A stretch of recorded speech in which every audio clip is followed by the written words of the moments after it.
NFL Week 16 early games betting preview. So I got my board up. I'm gonna do the same video format as I did last week, but this time I actually did the work required put into it instead of rushing out at the last minute. So we'll see how this goes. As you can see, since the Saturday games, we're doing all right so far.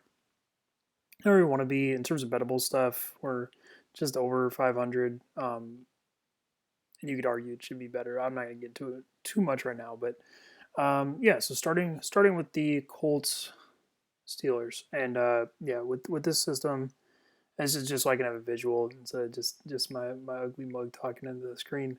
We got the strong bets, which is stuff that like I feel really good about. That stuff.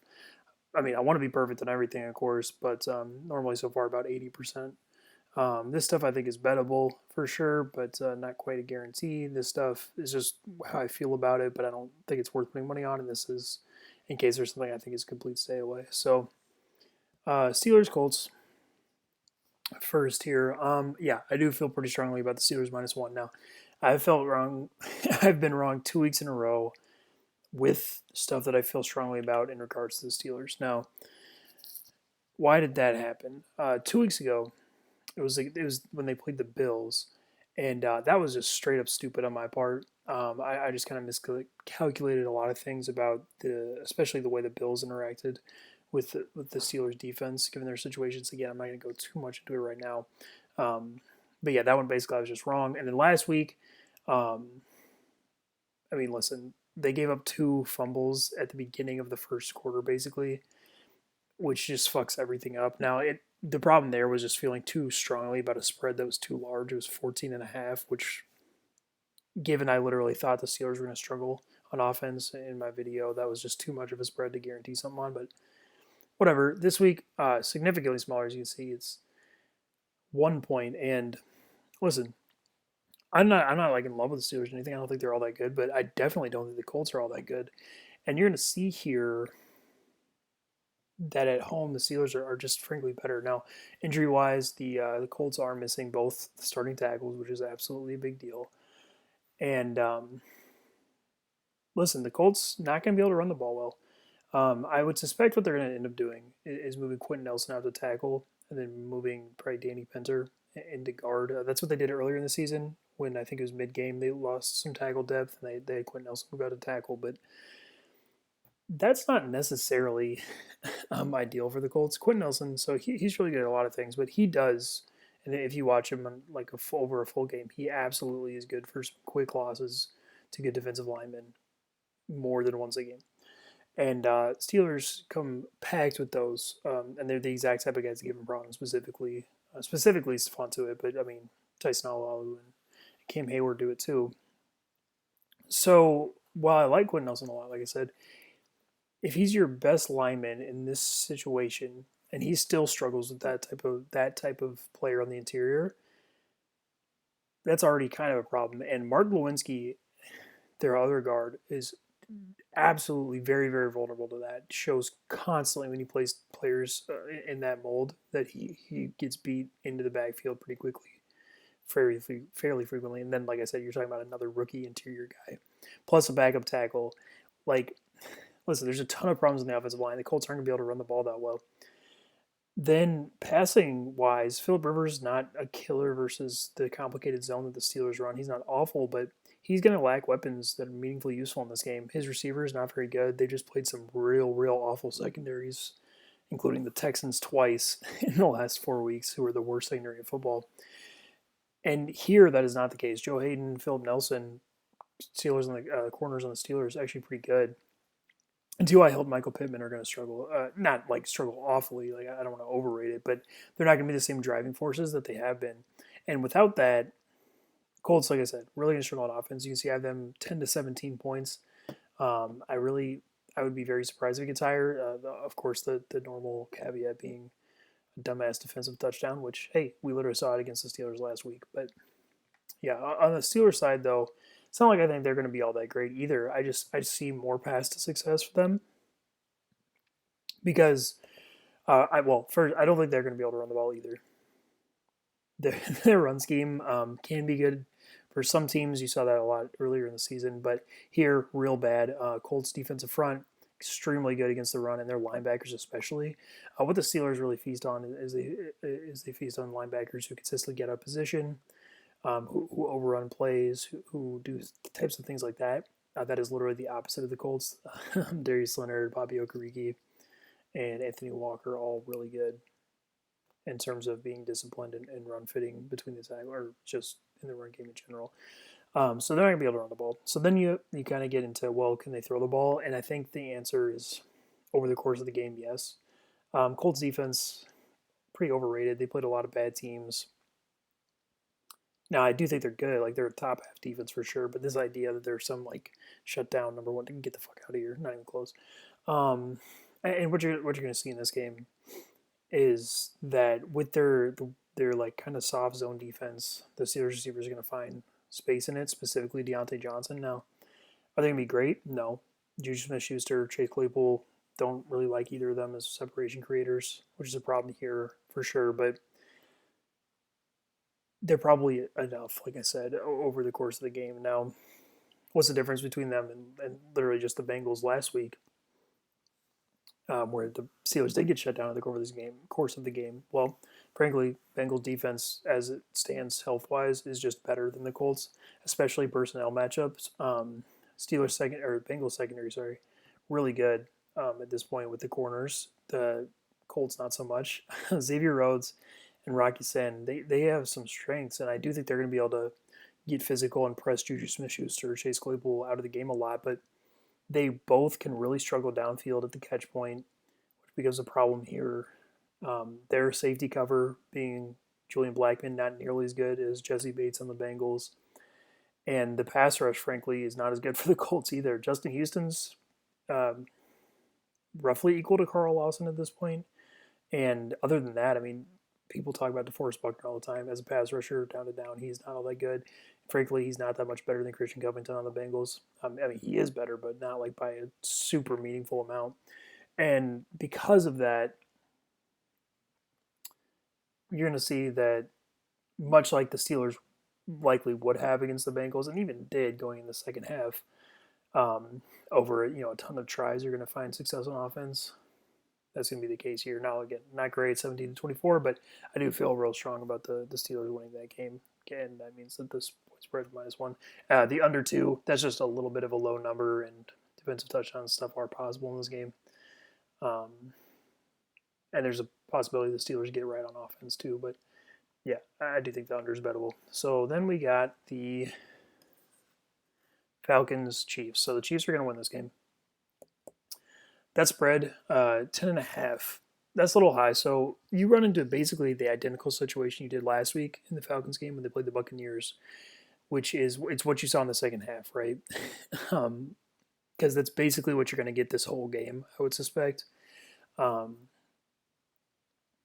Bad safeties on the Falcons, really bad safeties, pretty bad corners, and no pass rush versus a now even better quarterback with better weapons. Like, that's just an impossible situation, especially Tyreek Hill. I mean, goddamn, listen, AJ Terrell's all right, and I think he's going to be pretty good going forward, but Isaiah Oliver's terrible, and specifically in this matchup, if he ever looks in the direction of Tyreek Hill, that shit's over. He cannot physically keep up with him down the field, and he's terrible at the catch point. Tyreek Hill's really good. That's a fucking disaster. And I think you basically get that just without the first half the Falcons had, because the Chiefs offense nowhere near as dumb as fuck on a like drive, any given drive basis as the Chiefs are, or as the Buccaneers are. So the Chiefs are going to consistently find success against a bad defense, especially down the field with Patrick Mahomes. And I do think the Chiefs -10.5 is definitely bettable. Now, it is a little bit high, and you are still talking about Matt Ryan against a team with a pretty mediocre pass rush, but Falcons missing 2 offensive lineman starters, both on the interior, right where Chris Jones goes crazy. Chris Jones, easily the second best interior defensive lineman behind Aaron Donald, and he is basically the only other one who can, besides Grady Jarrett actually on the other side of this game, who can reach a level where he's like nearly destructive as a solo defensive player. which is almost going to happen here. And that's why I don't quite think the over is bettable. Over 53 is just a little high. The Falcons, listen, it's not like their offense is great. They've been good the last couple of weeks against either bad defenses or bad offenses, giving them a lot of chances.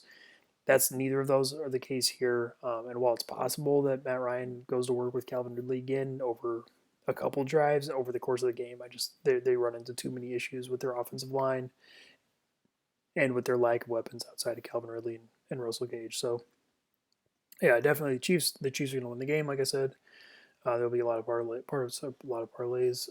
Chiefs minus 10.5, definitely bettable, but it is just a little bit high.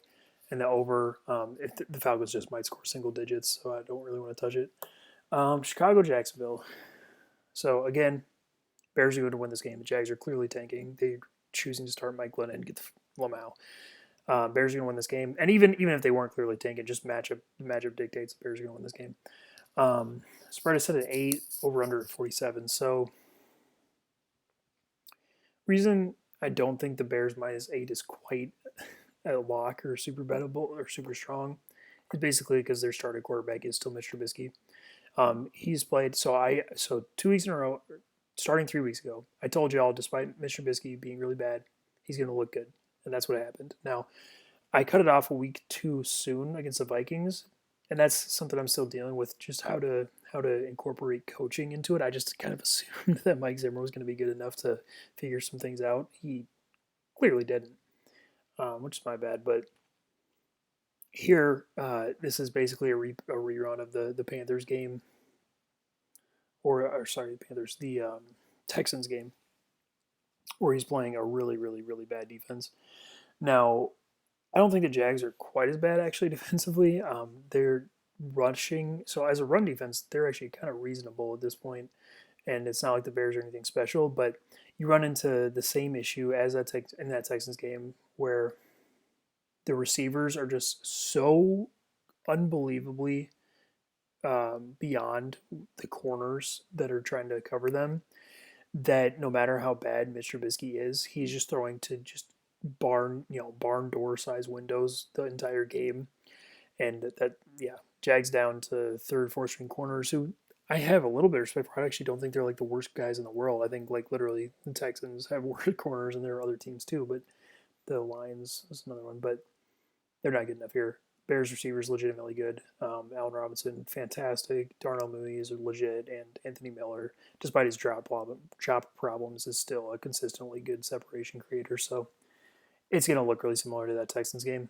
And on the other side, it's maybe even worse. Mike Glennon, Jesus Christ. So definitely Bears are going to win the game. It's just a little bit high of a spread for Mr. Trubisky to feel super confident in it, but I'm good with it. And the over-under, I go under, but there is pathways with how good the Jags receivers are for them to get into the double digits, at which point the Bears could easily be in the 30s, and that over-under is not quite safe, but definitely lean to the under. All right, next we got Bengals Texans. So, yep, feel very strongly Bengals +7. No, I don't think the Bengals are good, and this isn't a reaction really to that thing against the Steelers. Like I said, that was just dumb as fuck. That was because that was just a lot of luck basically, and this is more of a reaction, but this is something I thought anyway, that their defense is like legit. Now that they're healthy in the secondary. And look, this matchup, I mean, so Bengals offensively, this is going to be the first game the entire year that they've had where they can actually run the ball. And when you're covering for Ryan Finley as your quarterback, being able to run the ball is really important. Now, do I think the Bengals would get on offense? Absolutely not. I have them at 13 to 20 points. But listen, I mean, when they can run the ball, okay, given how ungodly awful the Texans' run defense is. Now, it's not a complete disaster in this case, just because the Bengals are also nearly equally as bad at running the ball. It's just tie always goes to the offense. But is that combined with T. Higgins is so far and away better than the Texans' corners. So Tyler Boyd out this game. I mean, I do care. I don't really think that much of Tyler Boyd, but he is a useful slot receiver for sure, and it'd be better for this if he was playing. But even without him, when you throw A.J. Green, T. Higgins, and like Alex Erickson at who the Texans have playing corner, that's still a big advantage. So while there's a ton of problems with Ryan Finley playing quarterback, and he's going to be the cause of a lot of the drives failing, there is enough things there between the rushing and the receivers to raise the floor to a point where I think they're going to be able to move the ball and score. And on the Texans side, people constantly overrate Deshaun Watson. He has a really low floor, especially against a good defense. We saw it against the Bears. We've seen that against the Jaguars multiple times in the past. Not this year, but when they actually had a good defense. You see it all the time. He's just not that good. He is good like at some things for sure. If he was on a better situation, he would he'd look a lot better. Obviously, apply that to literally every quarter, every player in the world. But listen, you're talking about Deshaun Watson behind an offensive line who struggles and will struggle in this game, throwing to Brandon Cooks, who's good but is limited and is limited here, and Kiki Kuti and Chase or Chad Hansen. It's garbage. The Bengals secondary, like I said, now that they're healthy, really good, and that's really going to limit anything that the Texans can do consistently on offense. Now, will Deshaun Watson have a couple of highlight plays in this game? Yeah, almost certainly. But is that enough to like actually create consistent offense? That obviously not. It's pretty clearly proven at this point that without those really good receivers, he's not enough to do it by himself. So I feel pretty good about the Bengals +7. That's just a really big number given how fucking awful the Texans are and how good the Bengals defense is. Same thing with the under. That's just a little bit low, and there is a chance that Deshaun Watson hits 3 long touchdowns for just kind of out of variance, or that Ryan Finley and Deshaun Watson are both goofy enough to create points by turning the ball over in really bad situations.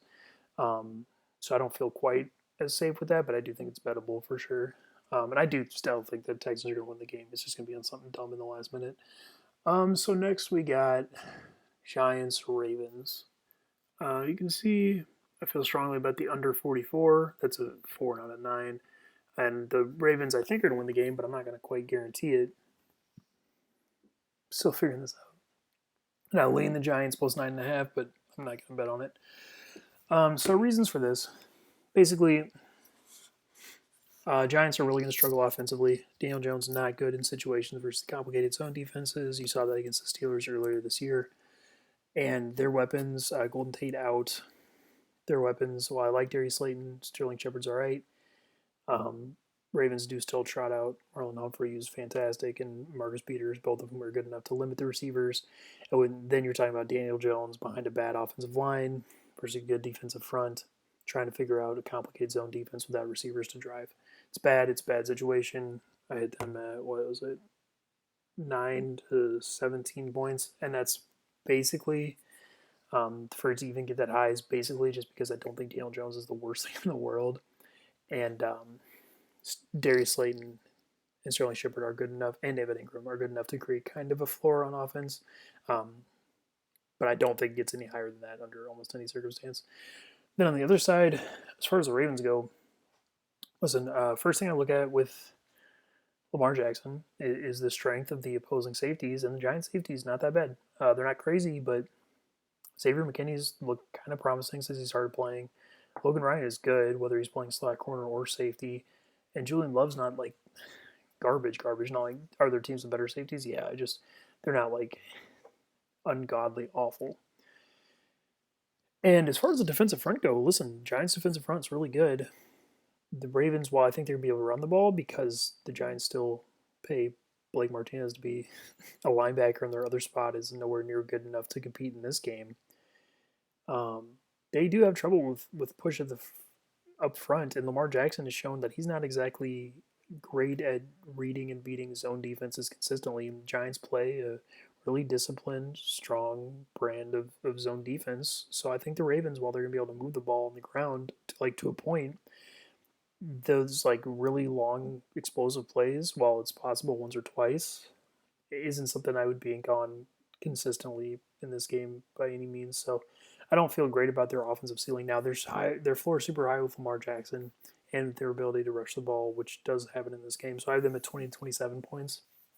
But again, unless Daniel Jones throws out, 2 dumb fucking sack fumbles, which absolutely possible, This game is going to go under for sure. And the reason I have the Giants plus 9.5, like I said, it's kind of similar to what you see in the Steelers Bengals or like the Seahawks Giants games that I've talked about, where it's like if the offense of the better team does still have holes so that they're not going to be killers, then it's better to lean with the team getting a gigantic amount of points in an NFL game, basically. Um, Last game for the early slate, Browns Jets. So I feel real good about the over in that one, over 44, and the Browns winning. The spread's at 7. That's a little high for my taste in this specific scenario, but I do think it's bettable for sure. Basically, reasons. So the Jets, I mean, listen, so they have two, and I've talked about this dating back to when Sam Darnold got healthy, that they actually have tools for like moderate success offensively. Their offensive line, especially given their tackles, is like not the. I mean, it's definitely not the bottom of the league. It's not even bottom 10.